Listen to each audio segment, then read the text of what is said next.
शुरू करते हैं सर। पिछले क्लास में हम लोग क्या पढ़ रहे थे, बोलिए जल्दी से। हम लोगों ने फॉर्मेट शुरू कर दिया था, बोलिए। और फॉर्मेट में हम सभी ने पढ़ना शुरू कर दिया था। उसमें हम लोगों ने क्वेश्चन नंबर 1 का ए बनाना शुरू कर दिया था और 1 का ए हम बना भी लिए थे। याद है सबको? 1 का ए बन गया था क्या? आज आइए हम सभी शुरू करते हैं 1 का बी। 1 का बी कोई बना के लाया है क्या? मैंने कहा था विदाउट फॉर्मेट भी बनाना है और फिर फॉर्मेट भी बनाना है। उसी तरह से बनाए हैं। कितने लोग बनाए हैं? Raise your hands. चलिए, बहुत सारे लोग बना के लाए, लेकिन बाकी लोग क्यों नहीं बना लाए? चलिए, जो लोग बना के लाए हैं अच्छी बात है, मिलाएंगे, हमारी हेल्प करेंगे। और जो लोग बना के नहीं लाए हैं वो लोग सर जल्दी जल्दी हमारे साथ बनाएंगे, क्या कहते हैं? तो आइए क्वेश्चन नंबर 1 का बी शुरू करते हैं। क्वेश्चन नंबर 1 का बी। चलिए, 1 के बी में ट्रांजैक्शन को रिकॉर्ड करना है और फिर उसको फॉर्मेट में लिखना है। तो आइए शुरू हो जाइए। सबसे पहला ट्रांजैक्शन बताइएगा कि सीरियल नंबर वाइज दिया है कि डेट वाइज दिया है? सीरियल नंबर दिया है 1 2 करके। तो आइए सीरियल नंबर 1 में क्या बोला है, बोलिए तो। परचेज गुड्स फ्रॉम सत्यम। इसका हिंदी कोई बताएगा? इसका हिंदी कोई बताएगा? सत्यम से उधार में। उधार में तो ऐसा तो नहीं लिखा है कि उधार में खरीदा। इसका हिंदी होगा सत्यम से माल खरीदा। तो बताएंगे आप लोग, उधार में खरीदा कि नगद में खरीदा? उधार में कि नगद में? उधार में। कैसे पता उधार में? क्योंकि सर नाम लिखा हुआ है किसी का और नाम के बाद फॉर कैश नहीं लिखा है। इसका पहचान है कि वो उधार में है। क्लियर है बात? तो यानी इसका हिंदी हुआ सत्यम से उधार में माल खरीदा। तो माल खरीदे हैं ना, गुड्स खरीदे हैं ना सर। तो जब भी गुड्स खरीदते हैं तो वो लोग क्या लिखते हैं? बोलो ना, परचेज अकाउंट लिखते हैं। और सत्यम से खरीदा है उधार में तो सामने वाले का नाम लिखेंगे, सत्यम से अकाउंट। किसी को डाउट है क्या? बोलो ना, किसी को डाउट है क्या? चलो तो ध्यान दो, सत्यम से हमने माल खरीदा है तो परचेज अकाउंट और सत्यम अकाउंट लिख दिए। परचेज क्या है बताओगे? एक्सपेंस है। और सत्यम नाम है, बताओगे? एक्सपेंस है तो कौन अकाउंट? Nominal account. और नाम है तो पर्सनल अकाउंट। चलो अब नॉमिनल अकाउंट का रूल बता दो। Debit all expenses and losses, credit all income and gains, यानी खर्च हानि को डेबिट करते हैं और आय लाभ को क्रेडिट करते हैं। तो बताओगे कि ये परचेज खर्चा है ना, और अगर खर्चा है तो डेबिट ऑल एक्सपेंस करेंगे या क्रेडिट ऑल इनकम करेंगे? डेबिट ऑल एक्सपेंस करेंगे। कोई दिक्कत किसी को? चलो अगला बताओ, ये पर्सनल अकाउंट है ना, और पर्सनल अकाउंट है तो पर्सनल अकाउंट का रूल बोलो। Debit the receiver, credit the giver, यानी कि लेने वाले व्यक्ति को डेबिट करते हैं और देने वाले को क्रेडिट करते हैं। तो सत्यम से हमने माल खरीदा है तो सत्यम ने कुछ लिया है या कुछ दिया है?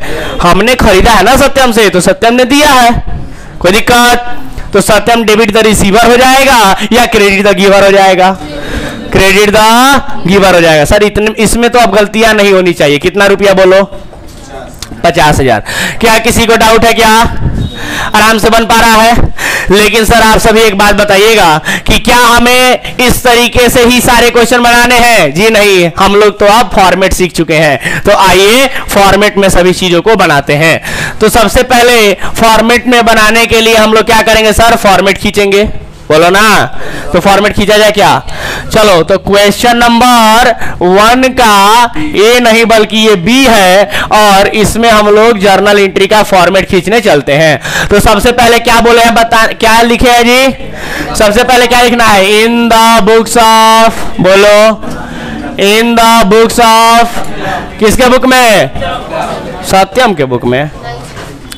सत्यम के बुक में क्यों? सत्यम मालिक है क्या व्यवसाय का? यहाँ पे क्या लिखते हैं? या तो व्यवसाय का नाम लिखते हैं या तो व्यवसाय के मालिक का नाम लिखते हैं जिसकी अकाउंटिंग करने हम लोग जा रहे हैं। सत्यम कौन है भाई? सत्यम तो कोई बाहर का आदमी है जिससे हम लोग सामान खरीदते हैं। सत्यम क्यों लिखेंगे यहाँ पे? यहाँ पर या तो व्यवसाय का नाम लिखते हैं या तो व्यवसायी का नाम लिखते हैं, माने बिजनेस का नाम या फिर बिजनेसमैन का नाम। तो हमको लगता है कि दिए गए क्वेश्चन में जो 1 का बी क्वेश्चन दिया है, इसमें हेडिंग में बोला है जर्नलाइज द फॉलोइंग ट्रांजेक्शन, यानी दिए गए लेन देनों का प्रविष्टियां कीजिए, और लिखा है कि पहला ही ट्रांजेक्शन परचेज गुड फ्रॉम सत्यम। इसमें सर ना किसी बिजनेस का नाम बताया है और ना ही बिजनेसमैन का नाम बताया है कि किसके बुक में करना है। यह बताया है क्या? नहीं बताया है। और जब ना बताया हो तो मैंने आप लोगों को क्या बताया था कि सर यहां पर डॉट डॉट करके छोड़ देंगे, और नीचे क्या लिखना है? Journal entry. बोलो कोई दिक्कत? और फॉर्मेट खींच दो अच्छे से। फॉर्मेट खींचना सिखाया है सबको। सबसे पहले या तो डेट होगा या तो सीरियल नंबर। अगर डेट दिया होगा क्वेश्चन में तो डेट लिखेंगे, अगर सीरियल नंबर होगा तो सीरियल नंबर लिखेंगे। इस क्वेश्चन में क्या है, डेट है कि सीरियल नंबर?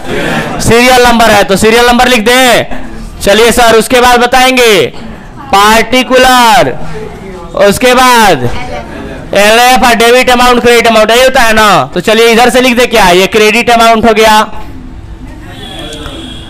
फिर यहां पर डेबिट अमाउंट हो गया, और फिर यहां पर एलएफ हो गया।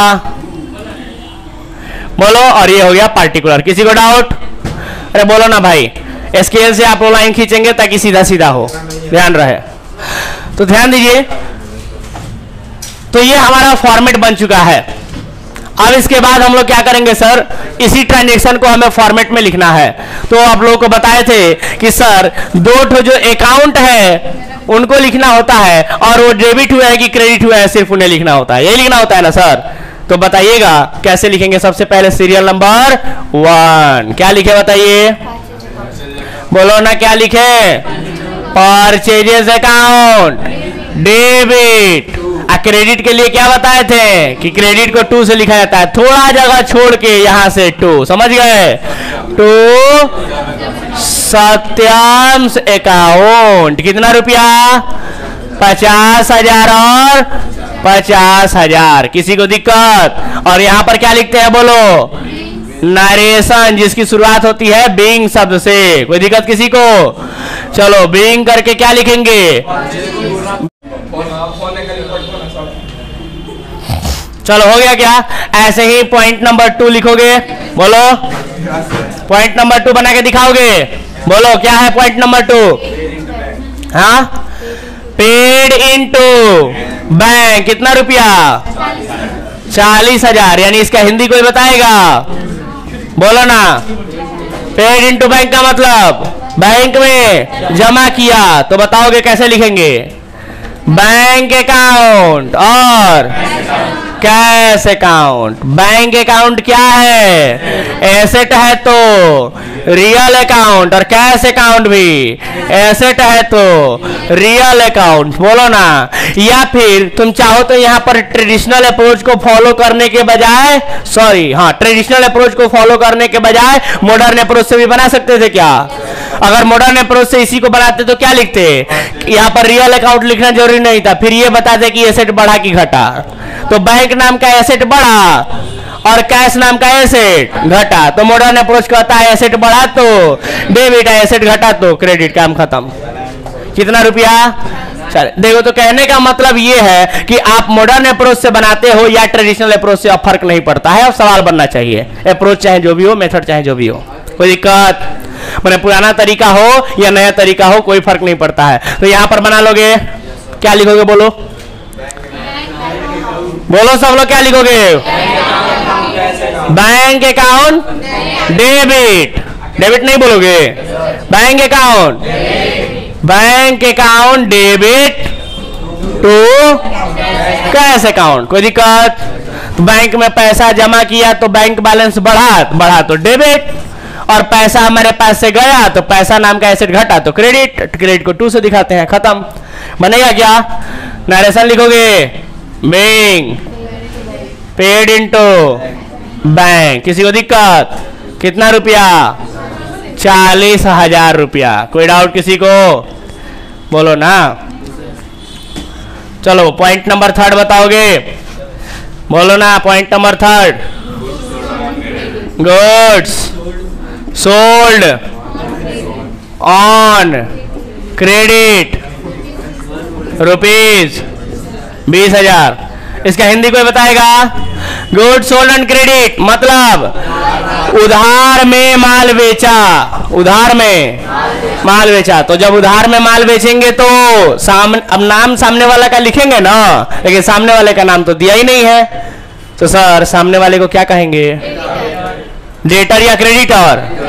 डेटर। क्यों सर? क्योंकि हमने माल बेचा है तो पैसा देगा, और पैसा देगा तो कौन है? देनदार, और देनदार को इंग्लिश में क्या बोलते हैं? डेटर। तो एक हो जाएगा डेटर्स अकाउंट, और एक हो जाएगा माल बेचे हैं तो sales account. Very good sir. Debtor क्या है?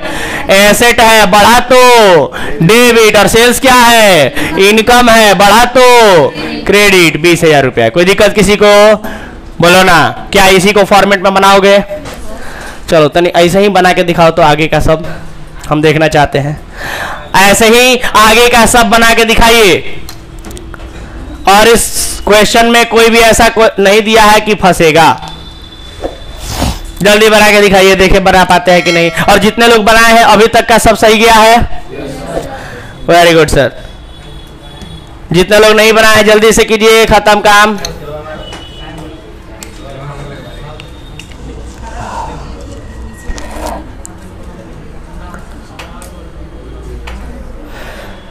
चलो आगे बढ़ते हैं। उम्मीद करते हैं कुछ लोग कुछ आगे एक आधे स्टेप बढ़े होंगे। तो चलिए देखते हैं जिन लोगों ने बनाया वो सही बनाया कि नहीं। अगला बोलिए ट्रांजैक्शन। ट्रांजैक्शन नंबर 4 क्या है?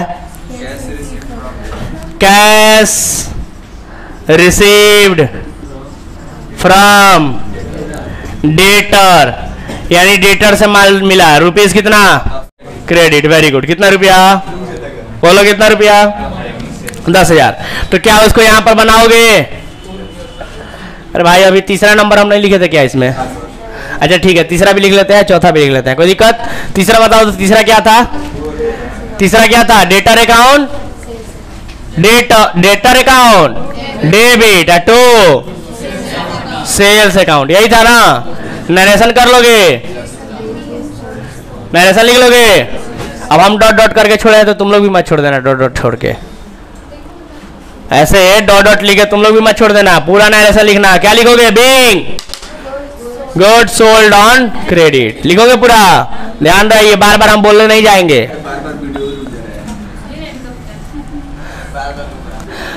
बोलो कितना रुपया जी? फिर से रुक गया क्या? बीच में डिस्टर्ब ना करो। चौथा नंबर क्या था बोलो? चौथा नंबर बोलो क्या था? Cash account debit to debtor account. कोई दिक्कत? नरेशन लिखोगे? Being cash receive from debtor. कोई दिक्कत? कॉपी चेक करेंगे या गलती से भी डैश डैश मिला हुआ किसी की कॉपी में मिल गया कि नरेशन नहीं लिखे हो तो फिर समझना। 10,000 रुपया है, 10,000 रुपया डेबिट में और 10,000 रुपया क्रेडिट में। चलो चौथे के बाद पांचवा ट्रांजेक्शन हम इसलिए करते हैं कि नरेशन लिखेंगे तो क्या पता कोई कोई नरेशन जैसे यहाँ दो लाइन में चलाएगा, और स्पेस की मेरे पास कमी है, सोचते हैं एक ही लाइन में हो जाए। और कितने ट्रांजेक्शन है? लास्ट एक ही है। वेरी गुड, चलिए उसको खत्म करते हैं। बोलिए पांचवा ट्रांजेक्शन क्या है? परचेज्ड स्टेशनरी, यही है ना? यानी स्टेशनरी को हिंदी में भी स्टेशनरी खरीदते कहते हैं। तो परचेज स्टेशनरी का मतलब स्टेशनरी खरीदा। तो स्टेशनरी खरीदा, रुपया बताओ है? 5,000, 2,000, 2,000। स्टेशनरी खरीदा 2,000 का, तो क्या लिखेंगे बोलोगे? स्टेशनरी अकाउंट और कैश अकाउंट। स्टेशनरी खरीदे है ना, तो स्टेशनरी आया तो स्टेशनरी अकाउंट, और पैसा गया कैश अकाउंट। स्टेशनरी क्या मानते हैं जी हम लोग? खर्चा मानते हैं। अच्छा, स्टेशनरी का मतलब बताए थे? स्टेशनरी का मतलब किताब के अलावा जितना कुछ है, जैसे कॉपी, कलम, पेंसिल, रबड़, कटर, समझते हो? ये सब क्या है? स्टेशनरी है। स्केल लाओ ना, स्केल चेक करेंगे अभी। स्केल हम एक्सपेंस बताओ तो स्टेशनरी को क्या माना जाता है? एक्सपेंस। बड़ा की घटा? बड़ा तो डेबिट। कैश क्या है? एसेट है। बड़ा की घटा? घटा तो क्रेडिट। तो रुपया बताओ 2,000। कोई दिक्कत? चलो बताओ क्या लिखेंगे फॉर्मेट में। स्टेशनरी खरीदे हैं, खर्चा है तो डेबिट, स्टेशनरी अकाउंट डेबिट। अब पैसा गया है स्टेशनरी खरीदने में तो पैसा नाम का कैश नाम का एसेट घट गया तो क्रेडिट। कोई दिक्कत? नरेशन लिख लोगे, बीइंग स्टेशनरी परचेज्ड। बोलो कितना रुपया? 2000 रुपया। किसी को दिक्कत? लिख लोगे, खत्म हो गया। अब कोई नहीं है? और जब नहीं होता है तो लास्ट में क्या करते हैं? लास्ट में करते हैं टोटल। बताओगे कितना होगा टोटल? और टोटल लिख के क्या करना होता है लास्ट में? Double underline. समझ गए? तो बताओ टोटल जोड़ो तो 50, 40, 90, 20, 110, 110, 10, 120, 20 है 2, 22, 1,22,000। इतना ही आया है क्या सबका? 1,22,000 रुपया। कोई दिक्कत? चलो कंप्लीट करो इसको। तो चलिए बताइए, जो लोग भी बना के लाए थे क्या उनका मैच कर रहा है? सब कुछ सही सही था? वेरी गुड सर, बना के लाया करें। अगर बनने वाला क्वेश्चन है घर पे बैठ के जरूर बनाएं, ठीक है? और जो लोग नहीं बना के लाए थे वो लोग सीखें और प्रयास करें कि सर अगले क्लास से हम भी आगे से ट्राई करके लाएंगे, बना के लाएंगे। मेरे कहने का मतलब सब लोग ट्राई करें सर। क्लास का एक माहौल बनाए कि सर मजा है क्लास में आने के बाद। क्या क्लास में आने के बाद लगे कि वाह क्या कंपटीशन है क्लास में। तो मेरे बातों पर फोकस करो, जरूरी है। समझ आ रहा है क्या? किसी को दिक्कत? तो चलिए सर 1 का बी हो चुका है, 1 का सी आप लोग ट्राई कीजिएगा क्या? अच्छा एक हमको बात बताओ, अगर आप लोगों से कहे कि बिना फॉर्मेट में जो तुम उधर बना रहे हो उस साइड में, उसको बनाए बिना डायरेक्ट इसमें बनाओ तो बना सकते हो? थोड़ा अभी दिक्कत होगा है ना, प्रैक्टिस की अभी और आवश्यकता है। कुछ लोग बना सकते हैं, कुछ लोगों को दिक्कत होगा। ठीक है, एक आध क्वेश्चन और वैसे ट्राई करते हैं दोनों। उसके बाद हम लोग फोकस करेंगे कि केवल ऐसे कैसे बनाए। प्रैक्टिस की चीज़ है वास्तव में। हमें बनाना लास्टली हमारा लास्ट स्टेप क्या है कि हमें सिर्फ और सिर्फ ऐसे बनाना है। तो सीखना है सर कि डायरेक्ट, जैसे यहाँ पर अगर हम कहें परचेज गुड्स फ्रॉम सत्यम, सत्यम से माल खरीदा, तो माल खरीदा तो माल आएगा परचेज अकाउंट। अब परचेज खर्चा है तो डेबिट होगा, फिक्स है तो परचेज अकाउंट को डेबिट में लिख दो। और सत्यम से खरीदा है तो सत्यम ने दिया है तो क्रेडिट द गिवर, तो टू सत्यम अकाउंट लिख दो, सत्यम को क्रेडिट में। आया बात समझ में? तो कहने का मतलब लास्टली हमें ऐसे ही बनाना है कि ट्रांजेक्शन देखो किताब में या डायरेक्ट ऐसे लिख सको। तो अपने माइंड को उस लेवल तक लेके जाना है कि सर हमें उसकी आवश्यकता ना पड़े, उसके बिना ही हम डायरेक्ट इसको बना सकें। ठीक है, सब लोग ध्यान देंगे इस बात पर जो मैंने कहा। ठीक है, प्रयास करना है हमें क्या कि उसकी आवश्यकता भी हमें ना पड़े, डायरेक्ट हम इसमें बना सकें। हाँ, लेकिन ये शायद हो सकता है कि एक ही बार में ना हो, एक क्वेश्चन में ना हो पाए, 2 क्वेश्चन में ना हो पाए। 2-4 और क्वेश्चन प्रैक्टिस करेंगे हम लोग, धीरे धीरे हम लोग को ध्यान में आ जाएगा कि कैसे उसमें उसकी आवश्यकता भी नहीं है, डायरेक्ट हम लोग ऐसे लिख सकते हैं, बना सकते हैं।